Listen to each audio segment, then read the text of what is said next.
There is a lot of confusion among Muslims regarding the context behind Surah At-Tahrim, chapter 66, ayah 1 to 5. Some Muslims said these ayahs are about Muhammad committing adultery with the slave called Maria al-Qiptiyyah, which he received as a gift from the governor of Egypt. This means she was not made lawful for him because she was not captured as war booty, or also known as what your right hand possesses. So Muhammad slept with Maria in the house and on the bed of his wife Hafsa while it was her day to be with Rasulullah. Other embarrassed Muslims said, well, that version of the story cannot be true. These ayahs in Surah At-Tahrim are not about Maria al-Qiptiyyah. And they said, the correct story is that our Prophet ate smelly honey. What? Yes, you heard it correctly, smelly honey. So his mouth started to smell like a sewer. And he asked Hafsa to not tell Aisha, but Hafsa could not keep this as a secret, but went to Aisha anyway and told her how bad Muhammad's breath was. So Muhammad forbade himself to eat smelly honey. Does this version of the story make any sense to you, Muslims? This is embarrassing. Anyway, so Allah decided to send down these ayahs to warn his wives to stop bullying Muhammad, else Allah would divorce them and find his beloved Prophet better wives than Aisha and Hafsa. Wait, so Allah has nothing better to do but to send down revelation about Muhammad eating smelly honey? Really? You gotta love how Muslims fabricate stories to duct tape and cover up the immoral behavior of their false prophet who committed adultery with a Coptic slave behind his wife's back. Now, the reason why Muslims said that the other version of this story, Muhammad committing adultery with the Coptic slave Maria, is simply a lie, because these embarrassed scholars said that Abdullah bin Shabib, who is in the chain of narration, was a known liar.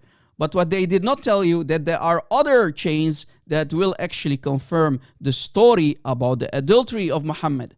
So this means that the chain of the hadith becomes disconnected if a person is known as a liar. And for that reason, they said, we Muslims have to reject the story and believe that the story is about the Prophet having a bad smell coming from his mouth to smelly honey.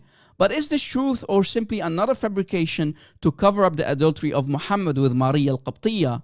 In this video, we're going to refute the lies of these Muslims from their own Islamic books and show you how they hide that other necessary information that will rebuke their deception and mental gymnastics.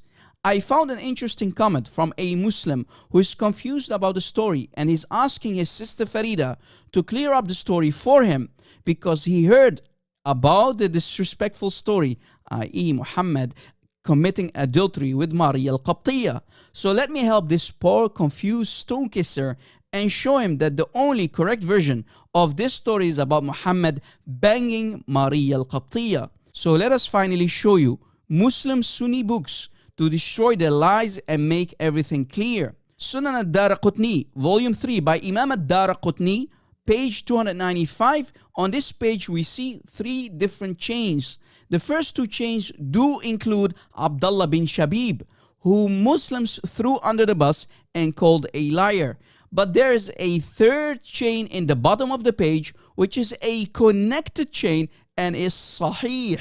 And we read that this Sahih chain of narration is found in Al-Mughni by Ibn Qudama, but also in Ibn Kathir's tafsir, and last but not least, the earliest Mufassir, Ibn Jarir al-Tabari, in his book Jami' Bayan fi Ta'wil al-Quran. And as mentioned earlier in Tafsir Ibn Kathir for chapter 66 ayah 5, we can see that the same Sahih chain of narration is including, and it says here, وَهَذَا إِسْنَادٌ صَحِيحٌ. Did you catch it? To make it even more clear that the only correct version of the story is Muhammad banging the slave girl Maria al-Qiptiyyah, we go to Sunan al-Nasa'i, hadith number 3959. It was narrated from Anas that the Messenger of Allah had a female slave, i.e. Maria al-Qiptiyyah, with whom he had intercourse, but Aisha and Hafsa would not leave him alone until he said that she was forbidden for him. Then Allah, the Mighty and Sublime, revealed, O Prophet, why do you forbid for yourself that which Allah has allowed to you until the end of the verse.